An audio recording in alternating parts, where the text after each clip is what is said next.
Eu estou cursando o terceiro semestre de Sistemas de Informação na faculdade da FAP. Esse aqui é um curso relacionado à internet e, e a minha videoaula de hoje vai ser voltada ali um pouco sobre o que é o protocolo IP. Tá? O protocolo IP nada mais é que o protocolo fundamental para o funcionamento da internet. Tá? Antes a gente veio aqui introduzir um pouco sobre a internet, citamos ali um pouco sobre a camada OSI, né, que são as camadas que um pacote passa para poder chegar ao seu destino.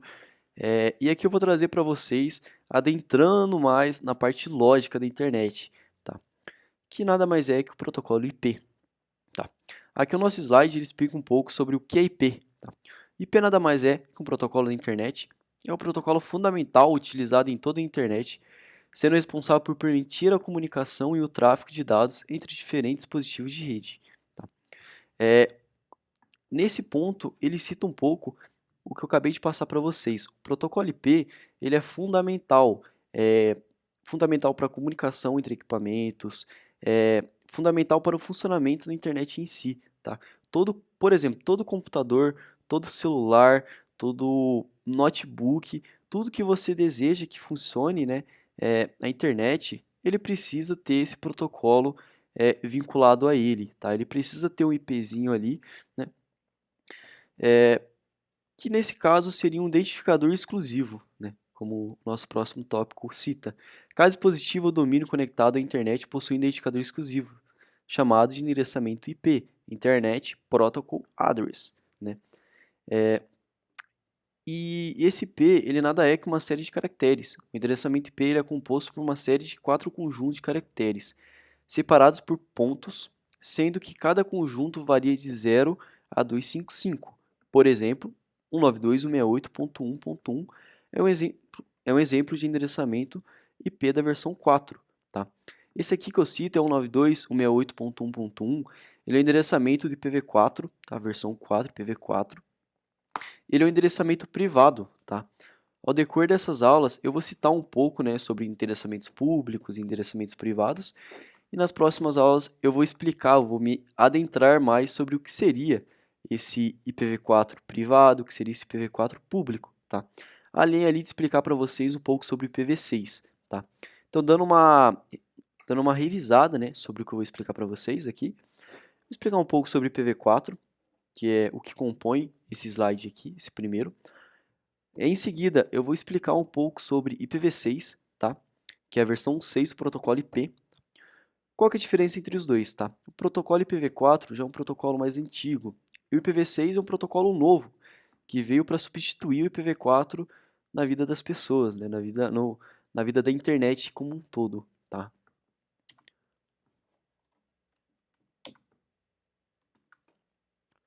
Beleza.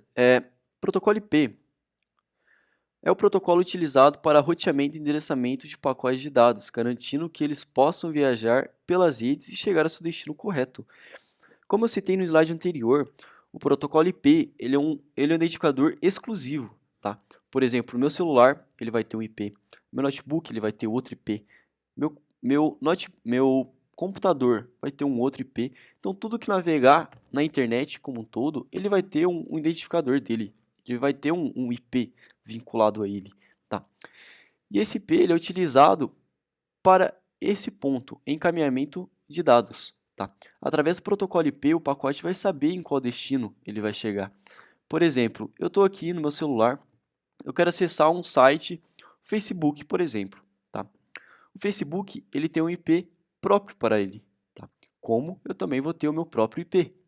Sendo assim, no meu pacote, né, quando eu quiser acessar ali meu Facebook, ele vai ter vinculado a ele meu IP de origem e meu IP de destino. No meu caso, eu, Leandro, quero chegar ao meu destino, que é o Facebook, tá? No meu IP de destino, eu vou ter meu IPzinho no Facebook. E meu IP de origem vai ser o meu IP. Para quando o pacote sair da minha máquina, né, ele saber chegar ao seu destino, que é o Facebook. E além de saber chegar ao meu destino, que é o Facebook, ele vai saber retornar esse pacote ao meu equipamento, sendo um celular, sendo um notebook ou sendo um computador. Então, por isso que dentro do meu pacote, dentro do meu cabeçalho do meu pacote, sempre será vinculado ali o IP de origem para mim saber por onde que eu vou voltar, como que eu vou voltar a minha informação, e meu IP de destino, para mim saber qual será meu destino que eu vou acessar. Pode ser um site, pode ser um servidor, pode ser qualquer outras coisas, tá? E o protocolo IP ele possui duas versões, como eu já citei antes, tá? Atualmente ele possui o IPv4, que é a versão 4 do protocolo IP, e o IPv6, que é a versão 6 do protocolo IP. Tá? E ambas as versões permitem a transmissão de dados pela internet, mas o IPv6 fornece mais recursos e endereçamento de IP disponível, além de ser mais seguro e confiável em comparação ao IPv4. Tá? Nesse ponto em si, ele cita um pouco sobre sobre o IPv6, né, e quais vantagens ele tem em cima do IPv4, tá? Como eu citei antes, o IPv4 ele é um protocolo antigo, cara, é um protocolo que já foi ultrapassado. E hoje a gente possui o IPv6, tá? O IPv6 ele tem mais endereçamentos, quando eu digo mais endereçamentos, ele abrange, né, muito mais recursos, ele consegue abranger muito mais do que o IPv4, tá? O IPv4 ele é limitado.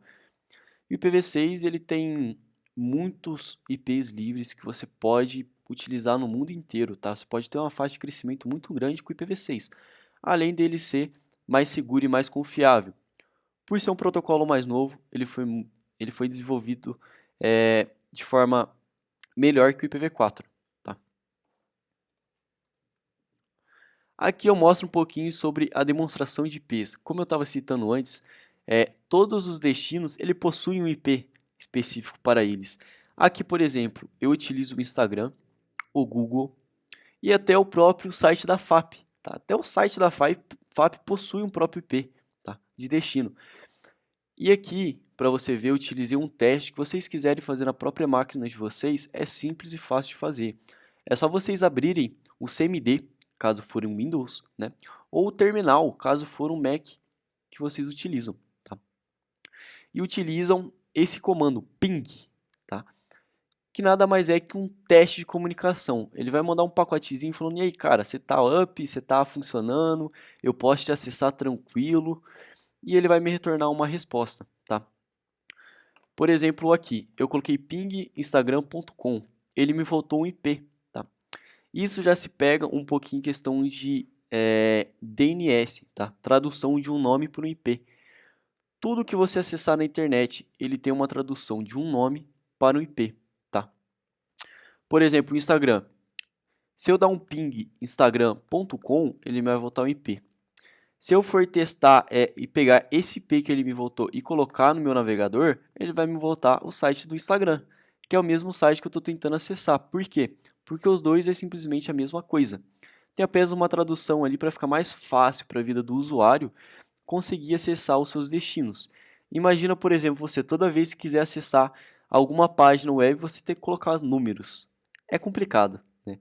É bem difícil se a internet toda fosse dessa forma.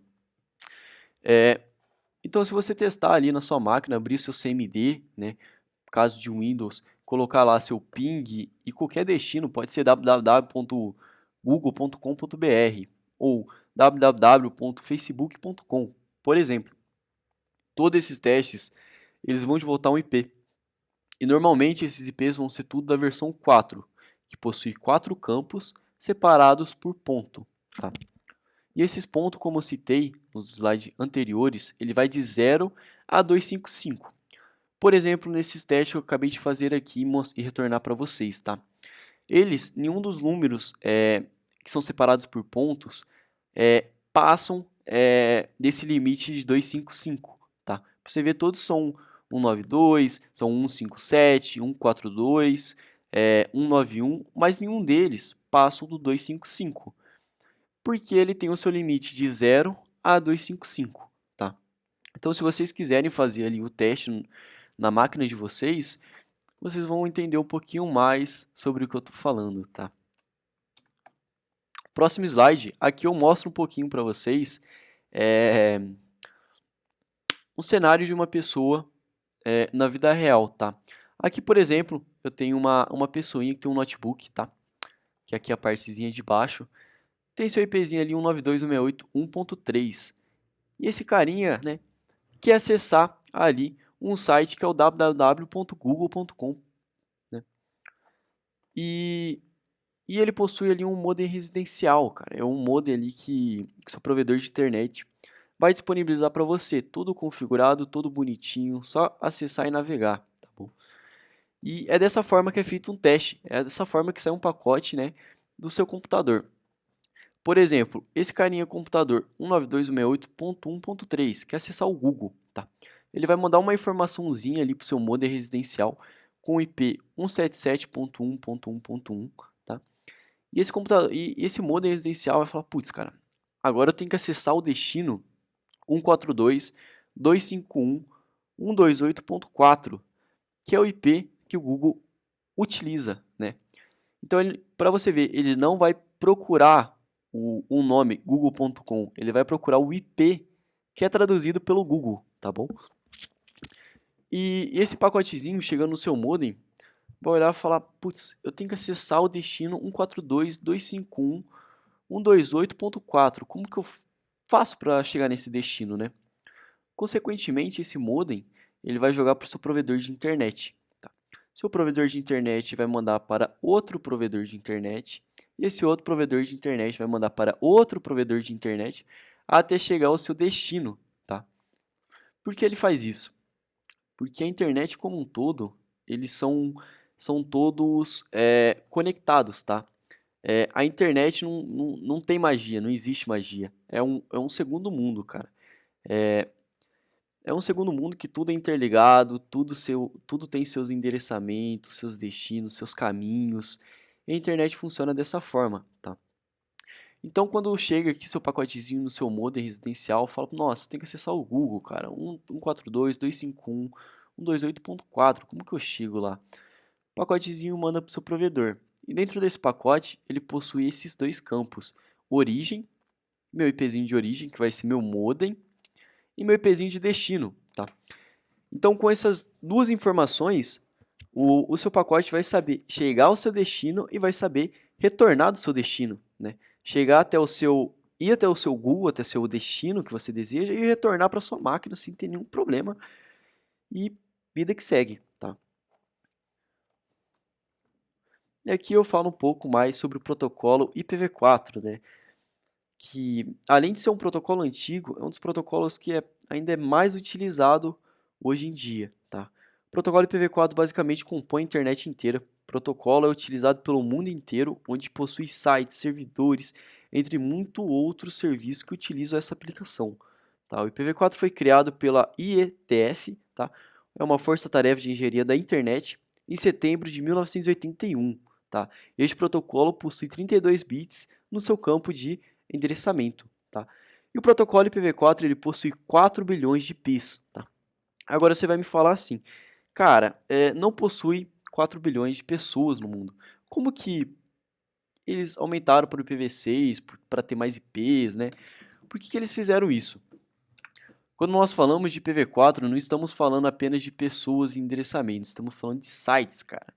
Uma pessoa pode compor um servidor que tem ali 10 sites, 10 aplicações que precisam de 10 IPs diferentes. Então vocês me entenderam qual que é a pegada? Muitas provedores, muitas empresas, cara, qualquer empresa hoje em dia precisa do IPv4, precisa de um IP ou IPv6, né? E eles não utilizam apenas um IP, né? Se eles precisam ali de uma aplicação, de um site que tem um IP, se eles precisam de outro site que tem outro IP, se eles precisam de uma outra aplicação vai ter outro IP, né? Eles vão ganhar um IP para eles navegarem, só que para outros serviços, para serem acessados, eles vão precisar de outros IPs também, tá? Então, pegando essa ideia, né, quando você olha o IPv4 com 4 bilhões de IPs e pensando que não é apenas as pessoas que utilizam IPs, mas sim aplicações, vocês pensam, pô, 4 bilhões também não dá, cara, é pouco IP. Tanto que, posteriormente, o endereçamento IPv4 acabou se limitando, acabou acabando, né? Aqui, por exemplo, no Brasil, não temos mais IPv4s disponíveis para alocação. Hoje, se um provedor de internet, por exemplo, quiser um bloco IPv4, a fila de espera para ele conseguir um bloco IPv4 é de 10 anos. Cara, é muito tempo. Por que isso acontece? Porque para eles poderem alocar um IPv4 a um provedor novo, ou uma empresa nova, ou algo semelhante, ele precisa esperar, né, algum outro provedor, alguma outra empresa parar de utilizar os IPs deles, né, basicamente parar de existir ali a empresa em questões da internet. Tá? Consequentemente, eles vão subalocar aquele IP para uma nova pessoa, uma nova empresa. Tá? Então, por isso que eles demoram ali 10 anos. Mas seguindo nessa pegada, né, para vocês verem, foi em setembro de 1981 que foi criado ali o IPv4.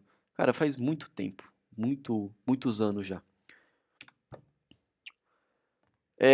Com o decorrer disso, né, o IPv4 acabou tendo limitações e escassez por causa do seu mau gerenciamento dos IPs e o uso desnecessário em muitas aplicações.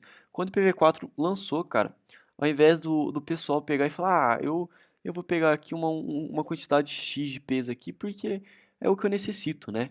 Não, o pessoal pegava 10 vezes mais do que eles precisavam para eles terem guardado, né? Caso eles precisem, eles utilizam. Utilizaram? Não. A maioria das empresas não utilizaram tantas IPs assim e acabou ficando ali no limbo. Eles só pegaram por pegar, ocasionando nessa limitação e nessa escassez de IPs, tá?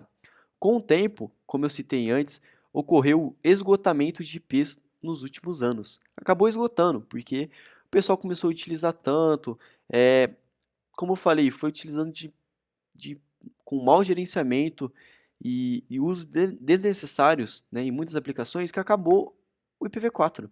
Hoje em dia é uma raridade você ter IPv4 livre na sua rede. Tá? Ahn, Consequentemente, ocorreu a criação de nova versão do protocolo IP por conta dessa escassez e o esgotamento do IP. Tá? Ahn, Como eu citei antes, o protocolo IPv4 ele possui ali 10 anos para você adquirir um novo IP. Tá? Então, uma empresa hoje quiser ter um IPv4, quiser ali requisitar um IPv4, cara, ele vai passar um tempo de 10 anos, no mínimo, para conseguir adquirir esse IPv4, tá? Ele, consequentemente, né, como vocês sabem, como é o ser humano hoje em dia, né, é, quando lançou o IPv6, ele lançou como uma solução para o IPv4. Pô, esgotamento de IPs, é, uma versão mais protegida, né, e piriri parará. Só que daí o pessoal pegou e falou assim, cara, eu ainda tenho IPv4 livre, ainda estou utilizando aqui ainda, por que que eu vou, né, implementar o IPv6 na minha rede? Agora eu não preciso, né? Então eles foram postergando, tá? O que aconteceu? O pessoal postergou tanto essa implementação do protocolo novo, que é o IPv6, que o IPv4 acabou faltando e acabou que eles não tinham ainda implementado o IPv6. Ou seja, deu muito ruim para essas pessoas, tá? Isso eu falo que a maioria dos provedores de internet hoje no Brasil fez isso, tá? Não foi um ou dois. A maioria acabou postergando a implementação do IPv6 e só foram ali implementar quando acabou apertando, né? Quando eles viram a necessidade de passar para um protocolo novo, tá? Porém, o IPv6 ele é um protocolo novo, é um protocolo que ainda está ali em fase de implementação, funcionamento. Então, muitos sites como normalmente Facebook, Google, empresas grandes, eles já possuem ali seu IPv6, tá? Mas muitas aplicações ainda utilizam só IPv4. Aí você me pergunta assim, pô, Leandro, mas beleza, se eu tiver o IPv6 eu consigo acessar o IPv4? Na realidade, não. Você não consegue utilizar um protocolo e acessar outro protocolo através dele, tá? Consequentemente, por conta dessa postergação para a implementação do IPv6, muitos sites, muitos serviços não implementaram ainda, sendo hoje necessário a utilização do IPv4 para o funcionamento da internet. Hoje, se um provedor de internet decidir funcionar apenas com IPv6, com protocolo novo, protocolo que tem mais IPs, né, proteção melhor, não sei o que, piriri, parará, ele não consegue, porque muitas aplicações que o seu usuário final vai querer acessar não funcionam no IPv6, muitas ainda funcionam apenas no IPv4, tá? Quais que foram as formas medidas para o pessoal conseguir contornar isso? Utilizar o Dual Stack, né? O que é o Dual Stack? Ao invés dele entregar apenas um protocolo para o seu usuário final, por exemplo, você que está aí na sua residência, ele vai entregar os dois protocolos juntos, IPv6 e IPv4, tá? E quando o seu usuário final, né, que são vocês que estão assistindo esses cursos, né, querer acessar ali algum protocolo da internet, né, que não funciona no IPv6, ele vai ter o IPv4 para poder acessar. Caso ele tenha o IPv6, ele prefere ali o acesso via IPv6. Mas se não tiver, como iria acessar? Através do IPv4. Então hoje a utilização da prática do stack está sendo muito utilizada por conta disso. Se o usuário final quiser acessar algum site que funcione pelo IPv4, ele acessa ali através do IPv4. Se ele for querer acessar um site, um destino que funcione também com o IPv6, ele vai lá e acessa via IPv6. Tá? Só que essa prática, futuramente, daqui a uns anos, decorrer do tempo, ela vai ser limada, ela vai acabar, porque agora a internet só tende a crescer. E quando eu digo só tende a crescer, ela só tende a evoluir para o protocolo IPv6, tá? Daqui a uns anos, o protocolo IPv4 ele vai ser esquecido, tá? Ele vai ser parado de ser utilizado, porque a internet toda vai funcionar pelo IPv6. Só que hoje nós não temos braços para poder suportar o protocolo IPv6 ainda, mas quem sabe daqui a uns anos, né? Aqui eu falo um pouco sobre o endereçamento IPv4, tá? Como eu falei, o endereçamento IPv4 ele possui do 0 até o 255, tá? Ele possui quatro caracteres, né, 4 campos para serem preenchidos com o IPv4, tá? Por exemplo, 1.1.1 é um IPv4, é um IP. 1.1.1.2 é um IP. E por aí vai até chegar no seu 1.1.1.255, tá? Chegando no 1.1.1.1.255, ele pula para o próximo campo. Aí vai ser o ponto 1, 1.1.2.255, né? E por aí vai indo. 1.1.2.1, 1.1.2.2, 1.1.2.3, até chegar no 1.1.2.255. Chegou no 1.1.2.255, ele pula para o 3. Aí vai ser 1.1.3.1, 1.1.3.2 até chegar no 1.1.3.255. Isso vai até todos esses campos serem 255.255.255.255.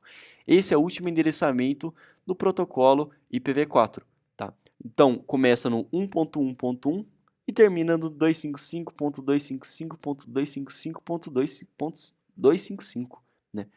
Então, aqui no primeiro ponto do nosso slide, ele cita ali que originalmente o espaço de endereçamento foi dividido em poucas estruturas de tamanho fixo, chamado de classes de endereçamentos.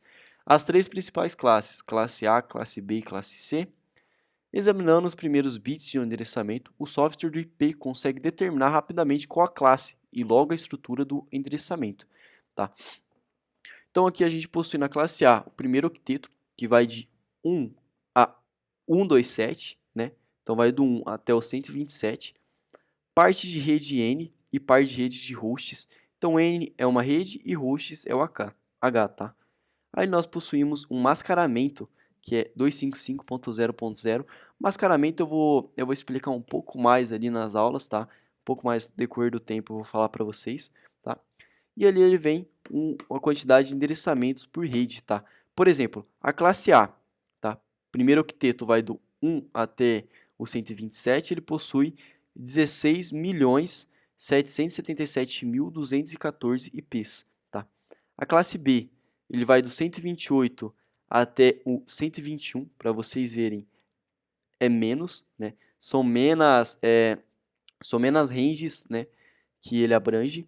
E a parte de redes, que é N, e parte de host, que são Hs, são diferentes também. Ele vai ocupar os dois primeiros campos.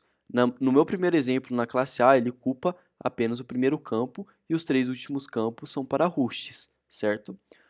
Na classe B, os dois primeiros campos são para a rede e os dois últimos campos são para hosts, tá? Consequentemente, o nosso mascaramento vai ser 255.255.0.0, tá? O que pega nesse mascaramento? Como eu citei para vocês, Um IP começa do 1.1.1.1 e vai até o 255, 255, 255, 255, tá? Esse mascaramento, ele cita a mesma coisa. A classe A, o mascaramento dele é 255, tá? Primeiro campo dos seus 4 campos sempre vai ser um campo específico, tá? Pode ser 172, pode ser 190, 200, por aí vai indo. E os últimos 3, eles são disponibilizados para entrega, tá? E o número dessa rede, né, é 16.382, tá? E o endereçamento por rede são 65.534 IPs disponíveis dentro dessa classe B, tá? A classe C, ele vai do primeiro octeto de 292 a 223, tá? Questão de par de redes, ele pega os 3 primeiros campos, deixando apenas o último campo como alternância, tá? E a máscara de IP dele é o 255.255.0, tá? 255.255.255.0, tá? O que pega nessa questão da classe C também, tá? Como as demais, você pode alterar na classe A, por exemplo, os 3 últimos campos, na classe B, os 2 últimos campos, na classe C, apenas o último campo, tá? Então, por exemplo, o IP 192.168.1, tá? Ele vai ser específico na classe C, alterando apenas o último quarto dele, que vai de 0 a 255, tá? O número de redes é 2.097.150, é o número de redes que possui dentro dessa classe C, tá? E o endereçamento por rede, cara, é de 254 IPs, tá? Como eu citei, vou utilizar de exemplo a faixa 192.168.1.0. Tá? Ele vai do ponto 1, né, 192.168.1.1 até o 192.168.1.255. Tá? Por isso ele possui 254 endereçamentos por rede. A classe D e a classe E são específicos para multicast e experimental. Tá? Isso aqui são outras coisas que eu vou adentrar nesse curso futuramente. Endereçamentos IPv4, faixas privadas. Tá? Esse daqui é o que eu falei para vocês. No IPv4 você possui faixas privadas e faixas públicas. Qual que é diferente disso? Faixas privadas, tá? Ele compõe dos 4 bilhões de endereçamentos disponíveis, 3 faixas são reservadas para redes privadas. Essas faixas não podem ser roteadas para fora de redes privadas, não podem se comunicar diretamente com redes públicas. Dentro da classe A, B e C foram reservadas redes normalizadas pela RFC 1918. Tá? RFC nada mais é que as normas do protocolo da internet. Além da internet, para o seu funcionamento, para a sua padronização, foi criado normas. Essas normas a gente fala que é as RFCs, tá? Que são conhecidas como endereçamento de redes privadas. A seguir são apresentadas as 3 faixas reservadas para redes privadas. Eles falam, putz, Leandro, não estou entendendo nada, cara. Não sei o que é rede privada, não sei o que é rede pública. Mas calma aí, pô. Calma que eu vou explicar aqui para vocês, tá? Vamos lá. Para o protocolo IPv4, como ele tem apenas 4 bilhões de endereçamentos, tá? Foi separado faixas privadas e faixas públicas. Faixas públicas são endereçamentos que você pode acessar do mundo inteiro. Qualquer pessoa consegue acessar um bloco público, né? Por exemplo, eu vou acessar lá o Google, cara. Eu vou acessar o IPv4 público dele, tá? Através do meu IPv4 público, eu acesso o IPv4 público dele, tá? As faixas privadas são um pouco diferentes